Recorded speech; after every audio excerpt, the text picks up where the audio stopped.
Good evening, viewers, and welcome once again to another episode of Health Link, brought to you here in the studios of QTV, usually by myself, Dr. Abubakar Jah, and Khadijatu Jallow every Monday evening. Unfortunately, today Khadijatu Jallow could not make it because of unforeseen reasons. But we have Pakaba Suso, who has kindly stepped in for Khadijatu Jallow today. And Khadijatu Jallow is becoming better and better at this, and I hope that you will be able to match up. But I'm sure there will be no problem from your side. So we thank you very much for coming to join us. Last week we had a very, or 2 weeks ago, we had a very good episode on a very important topic that affects many people, which has to do with erectile dysfunction or impotence in men. And many men could not call while we were here, but we got lots of feedbacks later on our phones from people who wanted to ask questions. But this is a very important thing that we normally need to talk about. And today I want to really delve on another very important and a very broad topic, and I doubt we'll be able to finish it up today, but we will start it and see where we go, and if it needs another program, we will come in another program and try to complete it. And the topic I am talking about is stress, and we will come in to talk about what stress is, what are the causes of stress, how does stress affect us as people health-wise, how does it affect our behaviors, how does it affect us in the society, and how does it affect the society as a whole. Then we will also touch on one of the very important causes, which is the environment, what I will call the environmental cause, the causes that are not controlled by you or me, but are there with us and are increasing the amount of stress that the whole community or the whole society is going through. So this is our plan, and hopefully we'll be able to complete it today. Mbokk yi ñu ngi leen a nuyuwaati fii ci seen programme Health Link bi nga xam ne man Dr. Abubakar Jah ak Khadijatu Jallow ñoo leen ko di indil fii nii lundi bu nekk ci ngoon di waxtaane seen wérgu yaram fii ci QTV. Unfortunately nag tey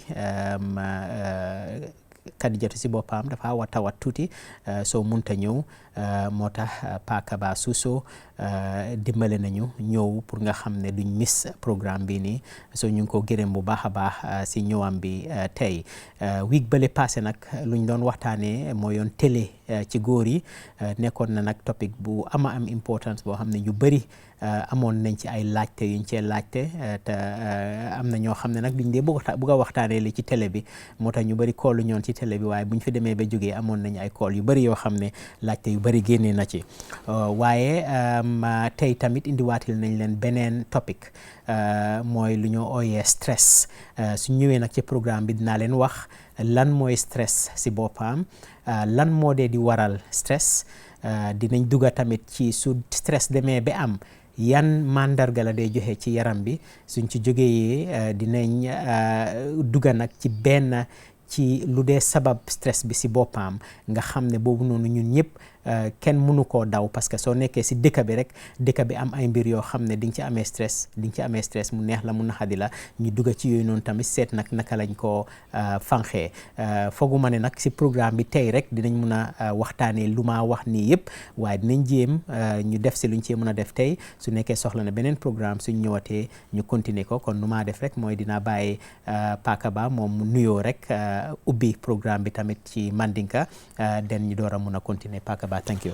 Abaraka bake Dr. Jah ngi nimbara bake ka jiber lal nimbara milalan ko be jata kende a programme jibe kan comme ya fo nyame ngila contendroto ñina mo signa follow timbe futaka ñim programme do dalilo dum be sa bolo mo kadi joti ini mendal takajim programme ke la ñino la yamuta wala sabu dum bi akrane si o koti pour kam mabe ñim programme to ñin kanko donc molu tentendi ke mako ke karandi membe jending jata kende ko la comme Dr. Jah ñitandi ñamen ako lokun tambilal kono yemen men kacanung wala be dending keyala lanjurol men ka sotoji ande men ka sabu wato dolbe je keyol ko problème o soto ila keyato men be dendin rong lanjurol angani menti bi wala maka kacca kula men ngalon ko men fo wala nyindo ka man jike fanko kase comme ça banno kaccala bi programme to wala mo to bawol ka men ko stress wodum men wala mo ni ko yati bi don angani menti wala mo ka fanonde kende ka muneka sabu munomati bari na dandangol fanan ka lodla men fanan sabu fo molka nying ni ko ya ko sot kula me kaccala men ngalon ka fanuta baake bi don ngani men beje wala mo ko kacca ka fanonde baake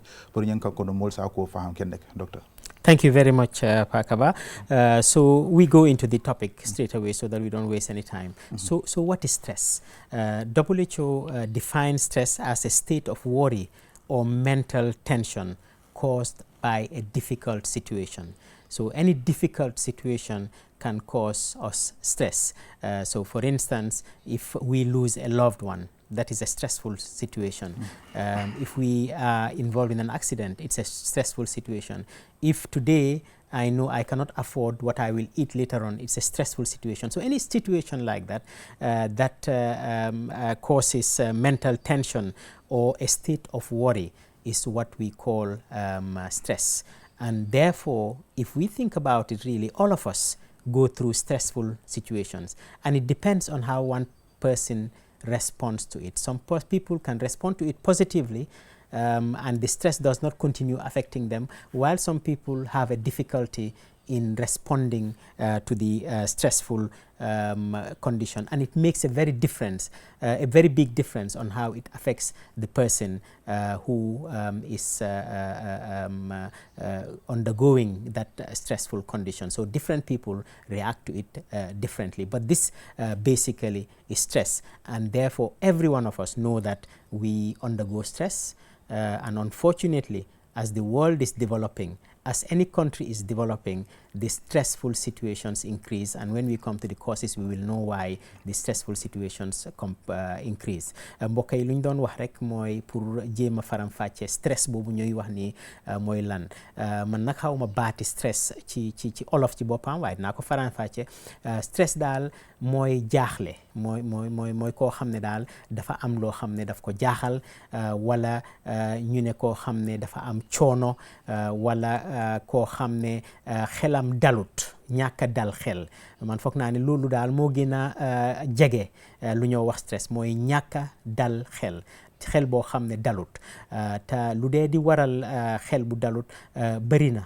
joxe naa fi ay exemple léegi nii, mooy ki nga xam ne léegi nii mbokkaam gaañu na, kooku noonu xelam du dal, kooku noonu xelam dafa am métti, dafa am naxar, dafa am jaaxle.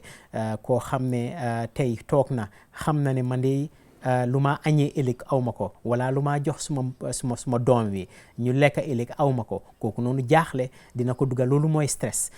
te stress nag suñ ko seetloo képp koo gis rek dina dee am stress ci àddunaam. dafa des nag naka la ñoo jànkuwante ak stress boobu noonu, naka lañ dee defee suñu stress boobu noonu dalee, naka la ñoo jëflante moom ba nga xam ne du ñu gën a lor, parce que jaaxare baa ngi fa, lu la gétteen noonu mu ngi fa, lu la jox coono boobu mu ngi fa, waaye nag soo ci yokkee xelaat boobu ngay koo xelaat mu yokkal la ci beneen problème, kon dafa gën a métti. dafa des nag ci nit ki naka la dee di toppatooyee mbiri stress boobu noonu. so suñ demee ba waxtaan yëpp tamit dinañ leen jéem a wax yan advice lañ am yoo xam ne nit su ko defee dina mën a jànkuwante ak stress boobu noonu ñuy wax ni Pakaba. jërëjëf baraka baake docteur mbaɗigol docteur quand même fo wulamu ñinte ko donc munomo ñinte men keta ni ko yaade walla hakkille tenkum mbaliya munamo woti aɗo duniya la kafu bamel marta jade kende yala ya ko firi ñamen wulamu ko men ngalon ko donc aye mari dewm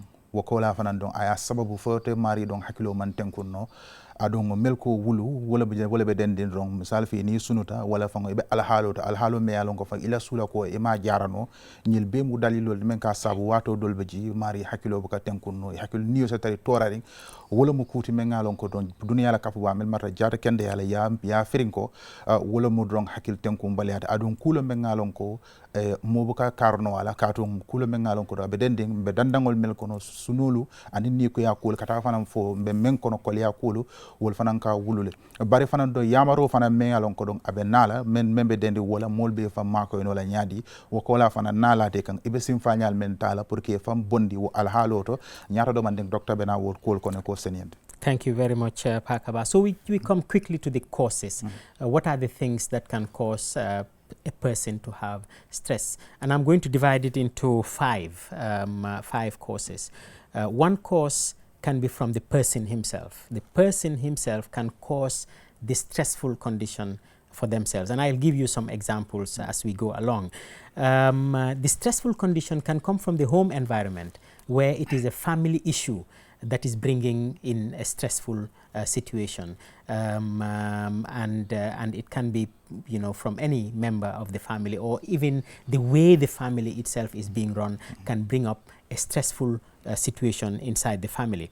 At work, you can have stressful situations, and a lot of people, their stress comes from their workplace, and therefore it is very important for us to look at those. And when we come to some of the effects of this stress, we will understand that in every area we should try to avoid it. The person should try to avoid giving himself stressful situations. The home situation, we should try to avoid stressful situations. In the workplace, we should try to avoid stressful situation. In the immediate environment, that is what I'm calling it, or the country itself, the government or whoever is running the country should try to avoid stressful conditions for the population, because there are lots of side effects that can happen with it, and we will come to that when we are coming in. And finally, one of the most important parts of stress that is causing stress throughout the world today is the social media.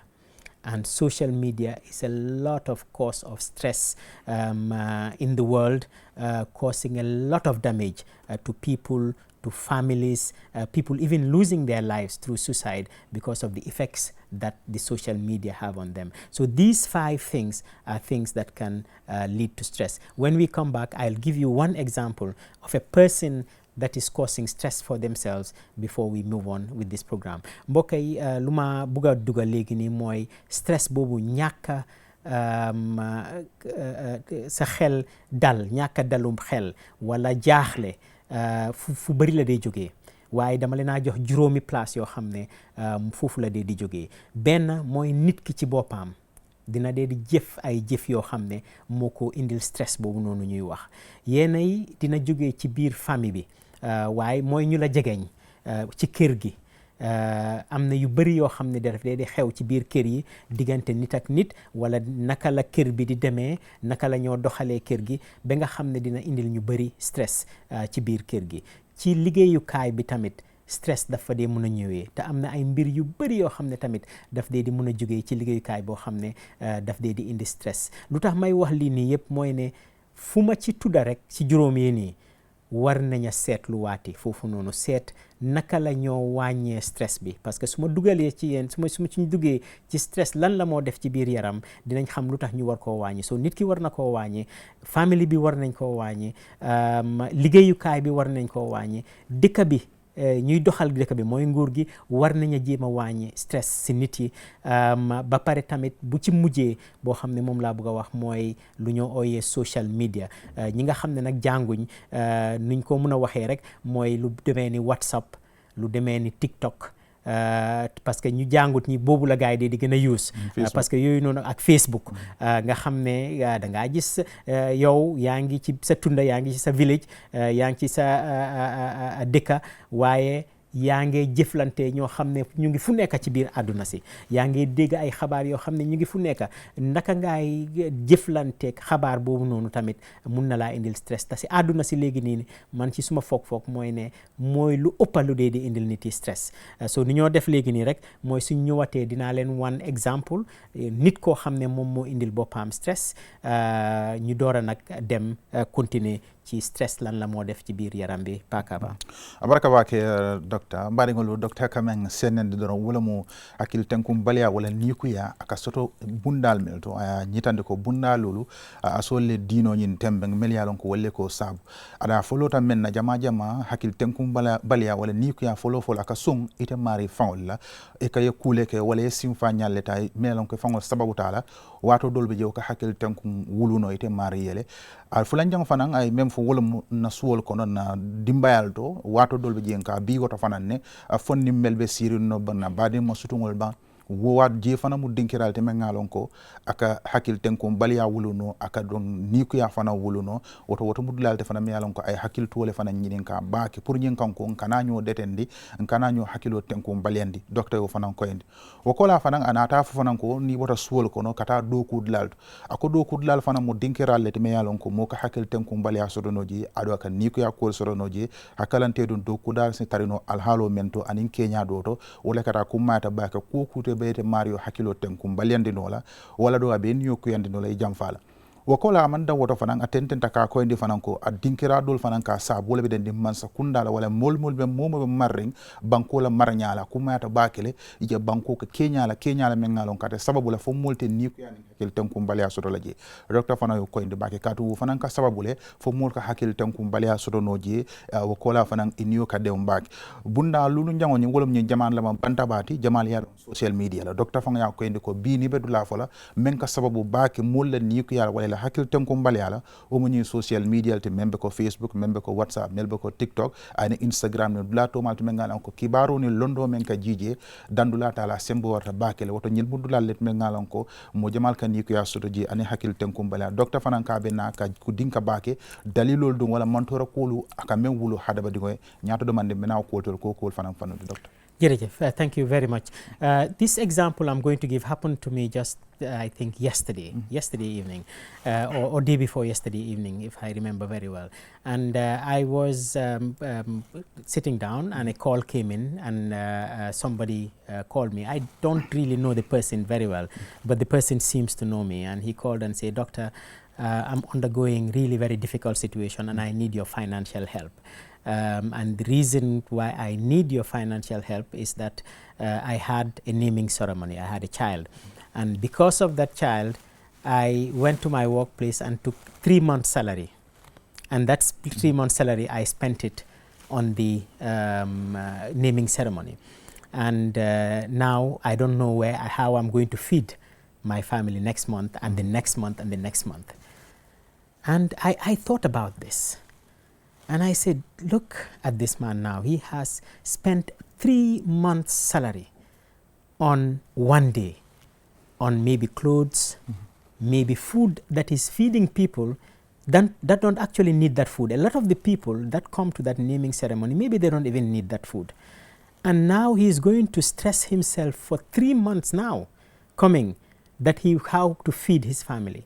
And on top of that, he's also stressing me because he has called me to ask for help and he doesn't know what problems I am going on also. So this to me is an example of somebody who is bringing stress to himself. And this is only one example. And I'm sure if we open up the lines now, people will give us many and many and many more examples where the person himself is the cause of that stressful situation, where people are trying to do things that they should not be doing, that are not really necessary and they should not be doing. And a lot of these things, the social media can cause that, because you see people in the social media, the way they are looking, and you say, I want to be like that. And you don't know how those people are really in real life. But I just thought that I should give this example because it really struck me yesterday when I talked to this person. And of course, it gave me some stress, to be very honest with you, because I didn't know what to do for this person. So even if I help him for a day or 2 days, what will happen on the remaining days? He's going to go and stress some other people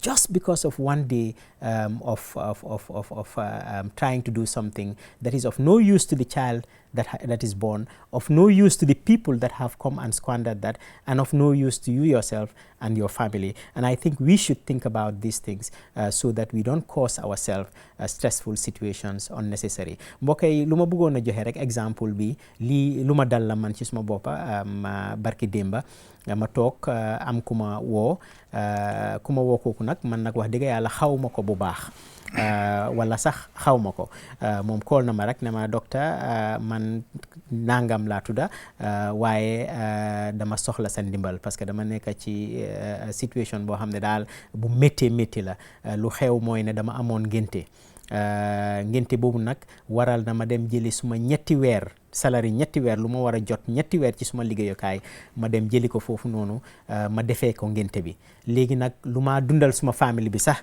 ci weer bii nii aw ma ko mbir mi nag jaaxal ma lool parce que nit war a jël lu mu war a jot ñetti weer mu dugal ko ci benn bés dugal ko ci lan dugal ko xëj na ci ay yére la ko dugal yoo xam ne daf koo sol benn yoon boobu noonu rek wala jabaram sol ko benn yoon dugal ko ci ay lekka yoo xam ne ñu ëpp ñi nga xam ne ñu ngay ñëw nekkuñ ñu soxla ñu ëpp ñuy ñëw ci ngénte boobu noonu ñu ngi am lekka ci seen biir kër ñu def ko ay lekka ak ay mbumbaay def ko lu nekk daal nga jël loolu noonu yëpp def ko fa nag léegi nii loolu nag mooy yow indil nga sa boppa ñàkka dalu xel parce que léegi nii sa xel du dalaati ñetti weer yi nii yëpp di ñëw parce que ñetti weer yi yëpp di ñëw amatuloo looy toppatooyee sa boppa ba pare ba tey ñetti weer yooyu bàyyi foos nga dem liggéeyi te doo mun a tee dem defi beneen liggéey boo xam ne di nga am xaalis boobu noonu liggéey nga ko ba pare wala lekk nga ko pare te liggéeyaaguloo ko ngay dem di ko liggéeyi ba pare tamit nag nekkul ne yow jox nga sa boppa sax rek stress jox nga keneen stress parce que man mii suma boppa stress na ma fan yooyu noonu bu ma toogee ba démba buñ ma ko waxee ba ma dem xelaataati ko stress na ma man mii nii suma boppa waaye lu ma wax rek mooy ne ñun léegi nii am na yu bëri yoo xam ne ñu ngi ko dee def ñu nekk ci ay stress yoo xam ne ñun ñoo ko dee defal suñ boppa te war nañu xoolaati bu baax naka la ñoo defee ba nga xam ne dinañ wàññi suñ stress ñun ci suñ boppa parce que lu ci ëpp ci stress bi yëpp ñun ñoo ko mën a wàññil suñ boppa pakaba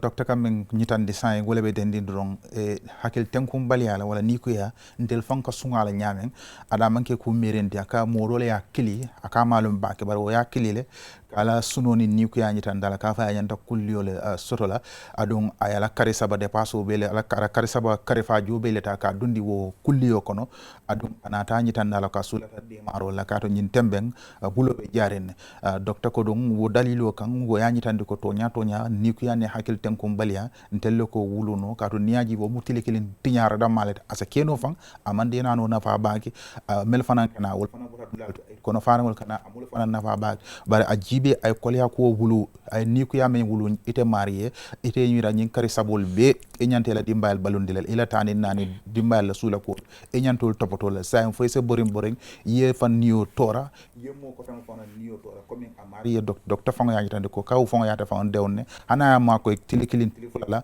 abe tentanel katare borin na katum ay kule kanin ni kuma ala karifa sabu jobe ayo kanin ne fa bareta abe tarra do ko lale barabe min do ko la yaji wala fa tambita ala ta fenso ala ta tanu la ko tan ñil mu bata dalete ani hakil tenkum baliya ndel fanka mi wulu docteur yo fo wala ya saba ka kuma ta baka ni akoro si jama kono na hakil tenkum baliya anin ni toro ndel ka sim fankan woto ñi mudulati me ngalon ko aka kuma ta bakele pour muli hakilo tuje ya kata pour ita fon hakil tenkum ani la hakade sabatin do ya mira bake janibe kokela doctor. Thank you, Pakaba. So what we are going to go through now are the health effects. First, I will go into the health effects of of stressful situations, and I will go through the behavioral effects that it has on us, and I will go to the societal effects, what society effects it has. So we'll start with the health effects, and when I finish the health effects, maybe we'll open the lines because time is fast going, so that we can start the discussions while we are going to try to finish the other parts of it. But let us look at the health effects of stress. So if there is a stressful situation that you don't handle very well, the first thing it can affect is your heart, what we call the cardiovascular system, and it can cause high blood pressure. And no wonder, because of the increased stress in our society, no wonder now if you take every 3 adults, one of them has high blood pressure. Anybody more than 30 in the Gambia now, if you count 1, 2, 3, one of them has high blood pressure. Unfortunately, 80% of those people don't even know they have high blood pressure until it harms them. So it's a really big problem. And one of the causes of high blood pressure definitely is stress. Stress can cause heart attacks. And a lot of people today, we are seeing people waking up healthy. You say, I saw this man last week. I was in a meeting with this man last week, and they just announced to me that this man has died because of a heart attack. And maybe that heart attack was triggered by a stressful condition. And you have people having strokes also triggered by a stressful condition. This is just one. I have about 6 things in the health that I'm going to talk about, but this is just one, and I want to go slowly so that we can talk about these things in a very clear way, so that people know that really stress is something we have to avoid in the 5 places that I have talked about. All those ones, we have to try to avoid stress. So mbokk yi lu ma doon wax rek léegi nii mooy ne am na ay mbir yu bëri foog naa ne dinaa tudda boori juróom-benn mbir yoo xam ne stress am na ko ci suñ wér-gu-yaram. Du ma taxaw rek si wér-gu-yaram bi, stress am na ñun suñ naka la ñoo jëflante ak yeneen nit yi, stress am na ci wàlla. Naka la ñoo jëflante ci biir askan bi, stress am na ci wàlla. Waaye léegi lu maa njëkk a dugga rek mooy mbiri wér-gu-yaram gi, yan jeexital la ci stress am. Suñ ci duggee ba pare nag dinañ ubbi line yi nga xam ne su ñoo dem ci yeneen yi tamit ñu mun a continuer waxtaan bi, parce que fooguma ne waxtaan bi dina mun a jeex teg. Waaye bu njëkka ci mbiri wér-gu-yaram boo xam ne moom la stress dee di def jeexital mooy suñ xol yi. Parce que stress, yow soo amee stress sax da nga yëg sa xol bi si boppam la ñoo wax ne suma xel neexut wala suma xol bi neexut, xol bi la dee di njëkk a attaque. Xol bi nag su ko attaqué moo dee waral high blood pressure, moo dee waral lu ñoo ooyee hypertension. Te hypertension ñun ñëpp xam nañ, wax naa ko fi ci ay programme yu bëri yoo xam ne hypertension léegi soo ko seetee ci Gambie fii nii, ki am ñetta fukki at di dem kaw, soo seetee ñëpp ci Gambie ñu am ñetta fukki at di dem kaw, nga teg ñetta ci biir room, soo leen seetee ñoom ñetta yi di nga ci gis kenn koo xam ne am na high blood pressure. Lu ci gën a métti nag mooy juróom-ñetta fukka ci téeméer bu nekk xamuñ ne sax ñu ngi am high blood pressure ba bés bu mu leen a reyee wala bés bu mu causé problème. Waaye high blood pressure bi bëri na lool, te benn ci lu ko waral mooy stress. Moo tax stress lu ñu war a wàññiw la. Beneen mbir moo xam ne stress daf ko dee def ci xol bi mooy lu ñu ooyee heart attack. Mooy nit toog rek mel ni feebarut, dara jatu ko, mu ngee doxantu nii rek mu daanu, ñu ne daanu na dee na, wala mu ngi xuloo yaa nit rek mu daanu dee, wala mu ngi ci biir këram tëdd si kaw lalam mu dee, ñu ñëw fekk ko mu dee. Loolu mooy heart attack. Heart attack boobu noonu stress lu bëri lu moo def ci heart attack kenn xamul naka la toll, bëri na lool. Beneen bi mooy lu ñu ooyee stroke. Mooy nga toog rek sa benn boor bi yëpp dem, gémmiñ gi demee boor, loxo bi doo ko mën a jëfandikoo, tànka bi doo ko mën a jëfandikoo. Te loolu nag su demee ba xew moom faj ko yenn yi lu ci ëppa du dee di mun a am sa dunda yëpp.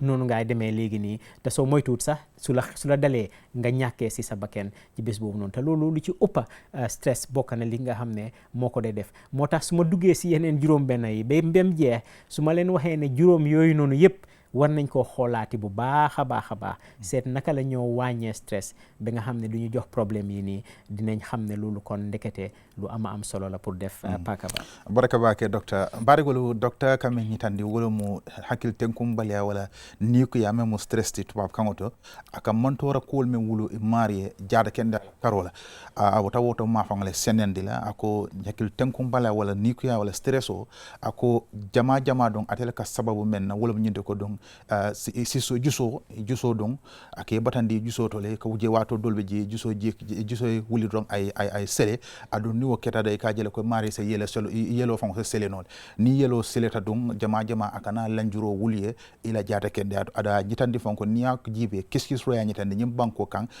kemo kono ni banko kan niya jibe ron kemo kono sidla tansa yobe numel be sanji tansa bakata wo santola akatari lale ni sabamu fanan kilingo wo sabol kono abalale adun jamal be jitel fon buka long fo naye bondi wala don ay kirkirindi men kanyim be sabu wala stress to hakil tenkum bal yañing anin niw ki yañing kata fanam fo yekide kata fanan ko heart attack sodo ye jeki rek ye boy mul fon mala mun ye boy ne atare wala stress o fanan ko wulu nole wala ye jeki ro kara kiligi lanjur wala balo kara dol ye lanjur abuka fankedo ado jama ni wo fananketa wo ko wok jara do ka kolya bakel woto nyenyi be jibe nyilmu jata kendi ngatangol nin kolya kolit ado adabe dalilul kono wo jata kendi ngatangol kono stress le ka wulu hakil tenkumbalya ni ko ya docteur fanan bena akabe na kul fanan to le kende ke dinkandi surtout kenyal la nyanta men tala bak pour kam fantanka wo hakil tenkumbalya la ani woni ko ya.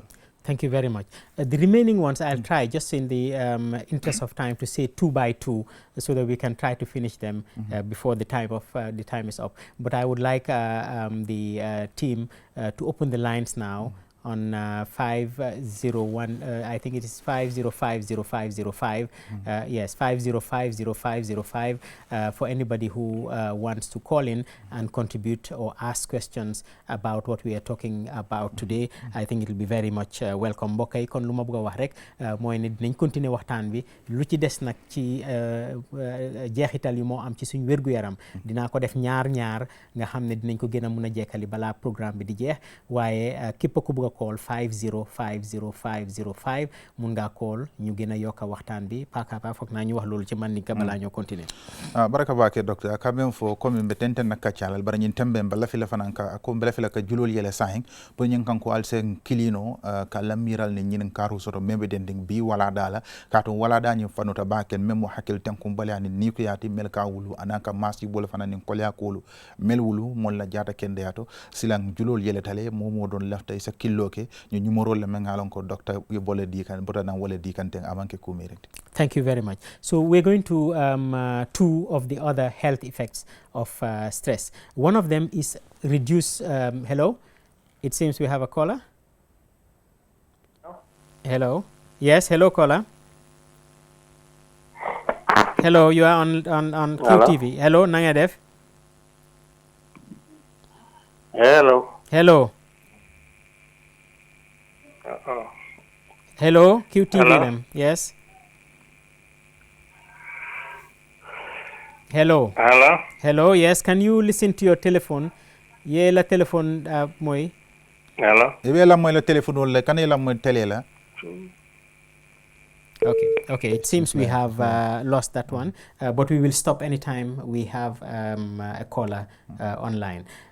So I was saying that if you have a prolonged stressful condition, it can affect your immune system.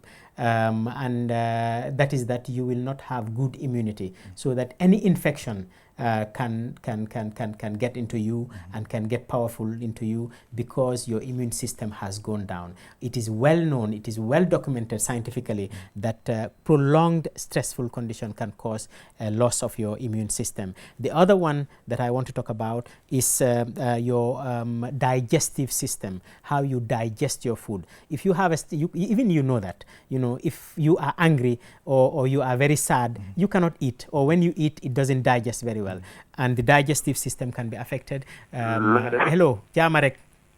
Alhamdulillah, docteur naka nga waake? Jaama rek sant Yàlla, waaye nga jéem a déglu sa téléphone bi. Waaw. man dama am suma problème mooy. dama de am 2 days 3 days yoo xam ne duma dem toilette. doo dem toilette, waaw. waaw léegi sama ndigg fi moom itam c'est problème daf day càng yeneen time yi. waaw loolu moom suma problème la yeneen time yi suma yaram bi daf day tàng yeneen time yi. waaw baax na.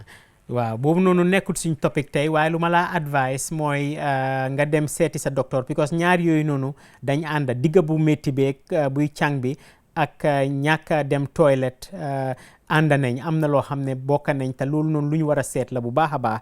so maa ngi laa advice nga dem lopitaan ñu check la. Okay, Bahna. So we were talking about the gastrointestinal effect. So many people who have ulcer today, and we know that many people have gastritis, what we call gastric. Many people have ulcers, and a lot of it is because of stress. So stress can cause gastric problems also, and gastritis and ulcers and all those effects that we talk about. So those are the two that we will start with, and then we'll come to another two. Mbokk yi lu ma doon wax rek léegi mooy yeneen jeexital yu moo am ci suñ wérgu yaram. Bu njëkk bi ma wax mooy suñ kaaraange yaram bi. Suñ kaaraange yaram bi xam nañ léegi ni def nañ ay gëstu yoo xam ne wane na ne su nit amee jaaxle bu yàgga am mer bu yàgga am xol bu métti bu yàgga ñàkk xel bu dal bu yàgga kooku noonu kaaraange yaramam dina dem ba ci suuf ba nga xam ne lu ñëw attaque ko rek xëj na su moytuwut mu not ko ci ay lu ñoo ooyee ay infection beneen bi mooy biir bi mooy looy lekka naka la ko biir bi di jëfandikoo ñun ñëpp xam nañ ne soo meree wara nga am naxal lekka bi sax doo ci am cafka doo mun a lekka bu baax wala soo lekkee du wàcce naka la war a wàccee moom moo dee di waral lu ñoo ooyee ulcer wala lu ñoo ooyee gastrique yooyu noonu yëpp waxtaan nañ ko fii te yooyu noonu yëpp ay feebar yu métti la yoo xam ne su dalee nit du am jàmm te yooyu noonu yëpp tamit bokk na si li nga xam ne moom la stress discourse so ñaar yi ni ma wax nii tamit mooy yeneen ñaar dinañ ko faram fàcce ci Mandinka waaye ba tey line yaa ngi ubbi 5050505 ku call rek dinañ taxawal lu ñoo wax ñu mun a continuer mu ngi mel ni am nañ caller hello caller. asalaamaaleykum. waaleykum salaam wa rahmatullah. waaw ñu ngi topp seen programme bi. jërëjëf waaw ñun nag benn problème lañ am. mooy dama amee ndiga buy métti. waaye ndiga bi suma tànki càmmoñ bi la moo téye comme daf dee dem yàgg tànk bi day mel ni dafa stiff. waaw. waaw. yow war ngaa dem ci lopitaan. nekk suma problème di last time ñu woon ci sa centre bu nekk SAO. waaw. waa trijo dañ ma foofu joxoon ma garab waa still naaw. foog naa waroon nañ leen a wax ne waroon leen laa wax ne tamit da nga war a jël benn façon yi x-ray benn façon yi nataal boo xam ne amut si foofu noonu waaye am na Banjul boobu Banjul rek la am parce que yow loolu nga soxla léegi mooy lu ñoo ooyee MRI ñu seet sa digg gannaaw bi parce que foofu noonu lañ yaakaar ne foofu la problème bi nekk so man lu ma la advice mooy soo demee Ndembaan nga laajte lu ñoo ooyee neurosurgeon bi ñoom dinañ la wax nga def nataal boobu noonu ñu mun laa seetal sa gannaaw bi waaye tey lu ñoo waxtaanee mooy stress ok mu ngi mel ni kooku noonu tamit dem na ñu jéem rek ñuy call yëpp ñu jéem leen a guide bi nga xam ne suñoo laajte ñu laajte si mbiri test ba because topic bi dafa gudda ba nga xam ne suñ ko taxawal nii rek si loo xam ne bokkul ci topic bi dinañu giteen kon pakaba mais bi ñu wax yeneen ñaar yooyu ma wax mooy noonu mooy weak immune system bi ak gastrointestinal symptoms yi abaraka bake docteur sa fulale fo milialo ko don ñing ni ko yañin ka sabol hakil tenkum bala men kera stress ti adabo kono folo wala mu bala jaato la sojaroti men ka bala jaato tanka courant wala milialon ko wolle ka dunno bala jaato kono ni ko ya dum aya kuma kawto ko ni ko ya wala hakil tenkum bala aka sabu nole fo sojarol men ka tare hadabari ko bala jaato kono pour ka tanka courant wala akolle lanjur akolle lamfundi ni wolta da fo lamfuta soja ni ta fo lamfuta bidum sa sal ka hanyi lale e kanale ye duy bala jaato kono adi ni dunte bala jaato kono ka sembo soro jele ada kana kolya kol wulu ite mari la jaata kende fulan jang fanan ay men jitande wolo mu ni nata fanan domoro la kar wala ni yobe ku yare e sunduren hakilo man tenku ngalen ko domoro ka die da kono han ye domoro fanke domoro ka jiku wala wodu mu problem molto wala sabu akela domoro dum ila domoro nyanta jila nyamen kono abu kole ka nyama wo kola fa niya jibe waka sasal sabu melbe ko olsa anin sasa to mal melalon ko aka hadabadi ko dum mantora woto wol mud bulal fu mu fulal let melalon ko docteur yaji tande fanan ko aka nyin stress nyen kam mem fanan wulu hadabadi wala jata kende. Thank you. Lines are still open on 5050505, betay 5050505. I will take two more health issues before we go to the behavioral issues. The third one that I want to talk about, or the fourth one actually, is chronic pain, what you call chronic pain, where somebody goes, it seems there's a caller. Hello. Yeah. Hello? Yeah, hello. Hello. Yeah, hello. You are on QTV Health Link. Walaikum salam. Salam. Jàmm rek alhamdulillah. Waaw waxal ci Mandinka su nekkee Mandinka nga dégg. Man tukulóor laa de. Yow tukulóor nga. Waaw man nag tukulóor bu déggut tukulóor laa. Na mun naa jéem ci olof kon. Waaw jéemal rek ci olof bi. Ma jéem ci wolof bi kon. Waaw. Wax ci wolof bi. Waaw waxal ci wolof bi. Ma ne. Ma ne. Waaw.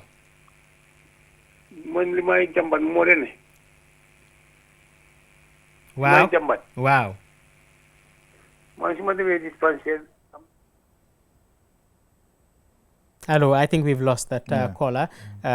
Kuy call rek nga waxee ci téléphone bi ba pare nga jéem ñu wax ci lu ñoo waxtaanee tey pour ñu mun a continuer completely nii waaye lu maa wax rek mooy métit am na ñu bëri ñoo xam ne dañoo ñëw ci man ne ma docteur man suma boppa bi ba suma tànka bi lu nekkaa métti foofu noonu xam nga boobu noonu nag moom jafe naa faj moom ku ñëw ne la man suma boppa ba suma tànka lu nekk ci suma biir yaram mu ngi métti te ñun xam nañ ne stress daf dee di waral mandarga métti mooy nit mënoon na am métti bu ndaw boo xam ne su stressut métti boobu noonu xëj na sax du ko yëg waaye su demee ba stress nag lu métti bi ndaw daf ko di gitteen mu nga xam ne fu mu toll rek mu ngi jàmbat métti fu nekk na ko métti ci biir yaram bi wala métti bu nga xam ne xew na rek du ko mun a contrôle loolu noonu bokk na si méttiti yax yi méttiti gannaaw yi yooyu noonu yëpp stress mun na koo yokka ba nga xam ne yow noo koo yëgee mooy ëppa ni nga xam ne noonu nga ko doon yëgee su nekkee ne amuloo stress beneen bu mujje boo xam ne bëgg naa koo waxtaanee ci wér-gu-yaram mooy loo xam ne soo ko waxee sax da ngaa foog ne ñaar yi ni amuñ lu ñoo jëflante mooy jabet sukar bi ki nga xam ne dafa am jabet mu am stress pour contrôle jabet boobu noonu mooy gën a métti ki nga xam ne mu ngi am jabet te amut stress boo xam ne mu ngi koo gétteen so stress si boppam daf dee waral nit duñ mun a contrôle sukaram bi te nit koo xam ne contrôle uñ sukaram bi lu ko mun a dal ci loolu noonu lu bëree bëri la te waxtaan nañ ko ci programme yi jabet duñ ci mun a dugal léegi nii so foog naa ne juróom yi nii rek laay joxe waagum ci mbiri wér-gu-yaram ñu ñëw nag dugga nag ci yeneen mbir yi nga xam ne daf ko dee di joxe ci jeexital ci suñ xel yi ci boppam yoo xam ne stress daf ko dee di joxe waaye ba tey line yaa ngi ubbi 5050505 Paka Ba mu ngi mel ni we have somebody on the line hello salaamaaleykum waaleykum salaam wa rahmatullah jàmm rek sant yàlla jàmm rek alhamdulillah mi yëpp dëgg la de macha allah man dal na ma ñaari yoon kum dalut moom amut ñëpp la dal man dal na ma ñaari yoon fii nii sax stress boobu mu ngi ma tiital ba léegi mu ngoog yaa ngay gis wallaay su ku ma mbokk ndey ak baay moo ma jóg stress bi mu ngoog yaa ngay gis waaw boobu moo jógee ci famille bi biir kër yi la nekk waaw ci biir kër yi mu ngi fa waaw wallaay waaye nag suñ demee ba programme bi di jeex dinañ leen jéem a wax ay mbir yoo xam ne xëj na suñ ko defee dinañ mun a wàññi stress bi waaw jërëjëf ci call bi yes Paka Ba I think we can go on those last two which is chronic pain and diabetes abaraka bake doctor kamɓe fo noon wala mo sasa fula tomal fananti mi yalan ko stress o ka wulu folo wala ñinde ko ɗon bala jaato ɓeytari dimin kan ɗum ni ko ya laata o kan ɗon o ka kolyale lafa o kan o fota mum dalti ɓe ngalon ko fana ka ngatago nin kolya ko wulu bake mola jaata kende ato o kola fanan ni nata fanan ite mare mi yalan ko sukur courant wale ɓeytela ni ko ya laata o fanan ka ani hakkil tenko mbaliya aka kollende bakel pour yo sukuroñum contrôle no pour yo tembenni no aka kolya mari bulu bakel woto ibajele ko ni woketa aka kolya kolle fana wulunoyte mari wala saba kumayata bakele mome mayalan ko abo kolya kolle kono sukuru kurang la karola asa fan tankano wala mul fana sa ma ko ka tankano ni ko yane hakil tenko mbaliya nin kanko dum wo jaro se soneyano. Thank you very much. And now we're going to go into another effect, which is the effect it has on our brains, the effect it has on our mentality. And all of us know that some people go mad, some people go crazy because of a stressful condition. And some people can even go to the streets and become totally psychotic. That's how we call it in medicine, because of stressful condition. But there are some mental changes that can happen that are even less obvious than going mad, and people can go into what we call depression, and depression is becoming more, the more the society becomes advanced, the more distressful conditions start, the more you have people who are in depression. And unfortunately for us in Gambia here, or in third world, because stress, which is causing depression itself is not obvious sometimes, and people who have depression are actually not treated properly, because they don't even go and complain about their depression. And depression is a real thing, and it's a very sad thing. Somebody who is perpetually sad, the person is sad, nothing is has taste in this world in that person, and that is how they are living. It's a very sad life, and they need help, and there are medications that can help them, but that also can be caused by depression. And finally, sleep disorders can be caused by depression, which is that people will not sleep at night. And nowadays, you talk to 5, 6, 7 people or 10 people, at least one of them or two of them will tell you that I don't sleep well at night. And a lot of us are now finding it difficult. You go on the bed, you lie down, you are tired, but your eyes cannot get closed. You cannot sleep because of all the stressful things that you are thinking about. And if you are not sleeping enough, it means that the next day you cannot work efficiently enough, and you can get burnt out at work, where at some point you cannot even do anything useful at work. So stress also has these effects on people. mbokk yi beneen bu ñoo dugal léegi nii ba tey line yaa ngi ubbi 5050505 waaye beneen bu ñoo dugal léegi nii mooy yan jeexital la am ci suñu xel yi. te ñun ñëpp réeréewuñ mbir ne am na ñu bëri ñoo xam ne dof nañ, ñu ngi ci mbedda yi di tambambaalu, te lu leen ko indil mooy stress, mooy am nañ lu métti lu leen dal loo xam ne moo tax seen xel yi ëlbatiku ñu dem ci mbedda yi demee taati neen sax yeena yi, parce que seen xel yi tourné na ci loo xam ne stress moo leen ko indil. mu ngi mel ni am nañ call. Hello caller. Yes, hello. Waaw. Nimbara. Bismillah. Nimbara. Nimbara. Isa telephone, isa la mo telephone to. Isa je moy no ha. Ko docteur ko ala programme interest baaka kumaya. Alhamdulillah. Baraka. Ma ko don na baake docteur ja ñu ko no do yalla de ka hadama de ka kende subatin bi. Ko je wabol ka ko president ni president yo. Masha Allah. Yes. Adama noru wala jam. Bari Allah en programme kuma da Gambia kewlu mum be ndel be ni stress le mo banko ni tam banko kewlu be. Ado ila ya marno ni musol fanan hani preso men kam mo da kewle ka fa ba ke musol Gambia.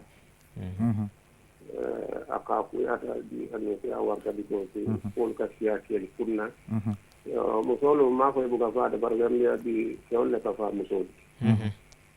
So kamala ila ya maro ni ndeke akola kewol be ndi adomande mangang akino ten kunde bi to ya même fo stress la ko ni wala be kabadre ngat courant be na sabunde moma sino baliya fa ni man sino ko turto ka turwa mi talo mo sino baliya la ndebe la faro le ke ganyal on ki al control ka ya ila programme la do len ke tam baraka alhamdulillah baraka ñere al noma ta talbe bolale wala baraka wayne ko do ka di baraka thank you very much memba jata baraka thank you very much. ñu ngi ko gërëm wax na wax yu am solo waaye moom lu mu wax na foog naa ne jigéen yu bëri duñ ko nangu mooy ne góor yi ñoo ci dee gën a sonn ci stress waaye nag man nangu naa ko de waaw góor yi dégg nag góor yaa gën a sonn ci stress parce que mbir yi nga xam ne moo dee indi stress ci góor yi la gën a bëri waaye nag bu ma ci jigéen yi mere waaye lu ñu doon wax léegi rek mooy mbiri dof mun naa jógee ci stress nit mun naa am leneen loo xam ne du dof waaye naxar bu tara boo xam ne fu mu toll xolam du neex, mu ngi am naxar, àddunaam neexatut, dara safu ko, yooyu noonu nag léegi nii ñun fuñ toll nii ci dëkki tubaab yi moom ñooñu ñëpp dañ leen di utal ndimbal, dañ dee am ñu ñoo ooyee psychiatriste yoo xam ne ñoo leen dee di seet, di leen jox ay garab, di leen waxtaanal ba nga xam ne dinañ gën a mun a jànkuwante ak loolu noonu. te ñun nag fii amaguñ loolu noonu bu baax, waaye lu déggu la fii nii am na bëri na Gambia waaye ñooñu wax dëgg yàlla ndimbal bu ñu war a am nekkuñ di ko am. waaye beneen bi nga xam ne moom tam daf ko dee def mooy ñàkk a nelaw. am na ñu bëri tey ñu ngi am lal yu baax, am néeg yu neex, am seen AC, waaye suñ tëddee duñ nelaw. guddi gi yëpp mun nañ ko tëddee, xëj na suñ gëmee benn ay few minutes la ñoo gëma génn ci loolu nag lu moo mun a indi ci wér-gu-yaram, lu bon ci wér-gu-yaram bëri na. kooku noonu su nekkee liggéeykat la, su jógee ci suba te nelawut sax tuuti, su jógee si ëllëg si du mun a liggéeyam du mun a demee noonu. dina mun a dem sax benn mu am lu ñu ooyee burnout, mooy sondeel boo xam ne tàkk na ba fay. kooku noonu dafaa dem ba fay nga xam ne léegi su demee liggéey sax du mun a xelaat lu moo liggéeyee, ba yenn sax dinañ ko dem ba daaxa ci biir liggéey bi parce que nekkut li nga xam ne mu ngi def li nga xam ne moo koo def. te loolu tamit stress daf ko dee waral paaka ba.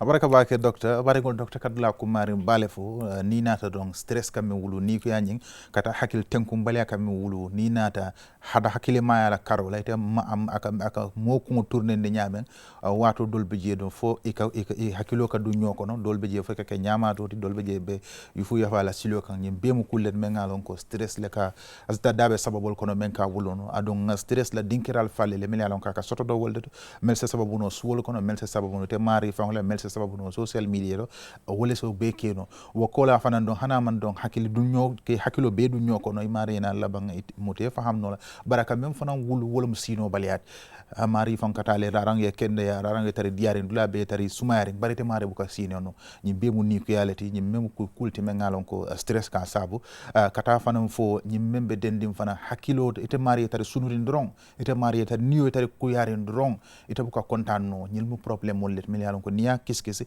jama ba wala wato dolbe je stress le ka sabu docteur ñum fo awdo ñil mu ja ñil problème mollet men yalon ko ka jarano bare ñin tembe wol mu banko kake bankol le kon men yalon ko ila londo fanuta bank ni nata jaralo karol bare problème o le men ngalon ko wala mo ñing ni sunoti men ngalon ko dandula tala amariye kulma koy bare niya jibe sababu wol bal wol kono men ga sabu wala mo ni stress te men ngalon ko bi wala mo wala dañi ta hakil tankumbalya wala nikuya.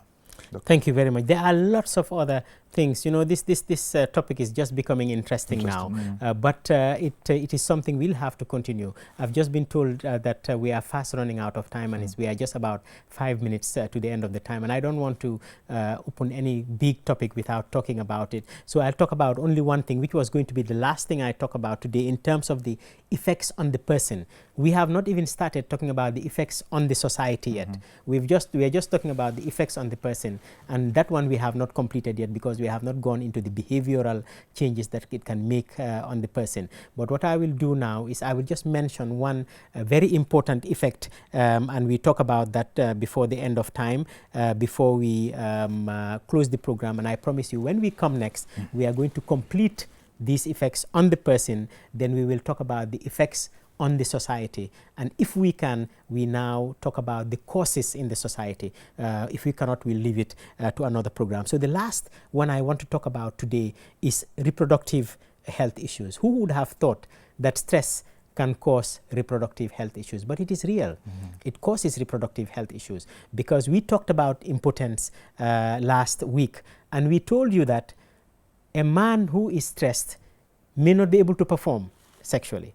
And that is real, and that is the truth. The man will have what we call reduced libido, is that no interest in having intercourse because of the stress. And also, even if he is forced to go into it, he may not be able to perform at all because his mind is not in it. And it can also, in fact, contribute to low sperm count, so that even if they can perform, they may find it difficult to get children. And it is the same thing in women. And obviously, if the woman also has lack of libido and the man needs it, you can imagine what happens in the family. The family can break up altogether because the woman is so stressed. You know, this is not in her mind. Anytime, you know, there's a headache, there's this, there's a problem, and it can cause a lot of problems in the family. It can cause problems in their menstrual cycle also, so that their menstrual cycle is no longer regular.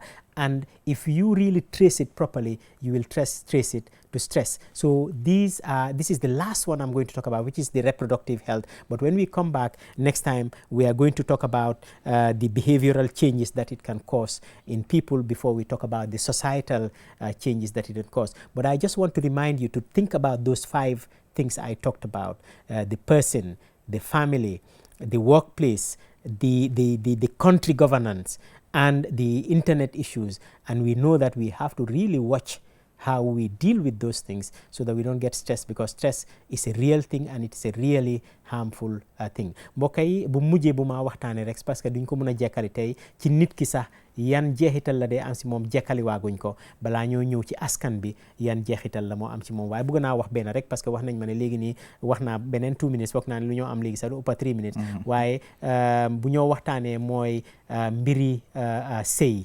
Yan jeexital la dee di am ci mbiri sëy ak ci mbiri am doom, te stress si boppam am na ci jeexital yu bëri. parce que góor gi nga xam ne dafa am jaaxle, góor gi nga xam ne xelam dalut, mbiri sëy du ko mun a def su demee ba bugg a sëy sax du mun a am kàttan bi nga xam ne moom la war a sëyee su demee sax ba am kàttan bi sax di sëy yennay maniyu bi dina wàññeeku boo xam ne pour am doom dina jafe te di same thing la dee def tamit si jigéen gi dina dee tax fóotam bi du ñëwati naka la war a ñëwee nga gis ne kooku noonu tamit pour am doom dina nekk problème pour am interest ci mbiri sëy tam dina nekk problème te ñun xam nañ su nekkee ne sëy amul diggante góor ak góor jigéen boo xam ne ñu ngi war a sëy nekkuñ di mottali sëy boobu noonu am na yu bëri yoo xam ne mun naa xew ci famille loo xam ne loolu moo ko dee cause te soo ko seetloo ba seetlu soo moytuut stress bokk na si li nga xam ne moo waral loolu noonu kon juróomi mbir yooyu noonu moo waxtaanee war nañ ko di ko xelaat nga xam ne ba du ñu indil stress boo xam ne problème yi ñuy wax nii du ñu ko indil kon ñu bàyyi Pakaba mu continuer mu waxtaan bi ci mandinka ba pare mu tàggu suñ mbokki déglukat yi seetaankat yi den man tamit ma tàggu ñu mun a bàyyi ba beneen londi inchallah abaraka bake docteur mbarigol docteur ka meññitande ɗon kumala sutiya kamma wolɓe dende ni naata ka kolya kol men mbulu ni hakkil tenkumbalani ni kuyaka men wulu kewoye wala musoye ni naata ɗon wulu wola karol ay men jitande woloma ni kewola karoji be aka sabule kewɗum aba futu kubu ka diyaye aba kala fi ka futu hana tare fan ay futu ka ala muso ala man yo fon kala njurle aka kolya kol so le fan pour ay wuluno wo be dum men ka sabo da bol kono wolum hakil tenkum baliani ni ku yati wo nyakil ngo nyama muso fana na karola kuro fan aka fila mala ka dunyo kono le adu niya korosi ya jibe kendeke men nga sabo wolum ni ku yani hakil tenkum baliat adu futu kono ni wo be je jama kana men wulu wolum farasoning kolya ko wo bedo niya kiskis ni ku yale ka sabo ana hakil tenkum balia wo kola fanan nyimme yalon ko do wala be dendim fanan membe dendim fanan futuwol nyinna karola nyin mudla len men yalon ko aka mantora bak ba docteur ya nyitandi fanan ko blas lulol men yalon ko awole yamaro di moli hakilotu hakil tenkum balia ni ku yakabo damen wala mo nyin internet oti wala mo fangol ya wala mo suwol ko anin do kudla ni man sakundal melo marrem bankola wala karola wol mudla len men yalon ko mol nyanta korosi la bak bar kacanyam fanuta bak binta be banno la barena programme nala docteur ya ko de kabe jibere kala kam même fango kuto yele mo kam même wuluno mo marié kata fanan fodula to mal mel yalon kabe den de nyin ka jall bido nganyina soto wato to bal nimbara la baki kal tento kal jay ka docteur nimbara ka jiber lal be nimbala mel yalon ko do wolle be nyin jata kende a programme o jibe kan QTV. Pakaba, thank you very much. I was a bit skeptical in the beginning, but you've done a wonderful job. Thank you. And we're really very grateful for you to come and make this so clear to our Mandinka speakers. So thank you very much. And we thank the technical team and QTV management. We thank all our viewers for the participation and for the encouragement they always give me. Anywhere I am now, from here to Koina, when I travel to Koina, people were calling me around and saying thank you for this program. So we're really very grateful for everybody who is following us, and we hope that it will be of use to all of you. This is all we have this time until next Monday. Inshallah mbokk yi ñu ngi leen a tàggu di gërëm Pakaba bu baax a baax ci waxtaan bi ci Mandinka wax na ko nu mu gën a leeree ñu ngi ko gërëm bu baax te buñ ko ooyee mu mun a ñëw fii ba beneen yoon inshallah beneen lundi dina ñëwaatee yéen ñu continuer waxtaan bi jërë ngeen jëf.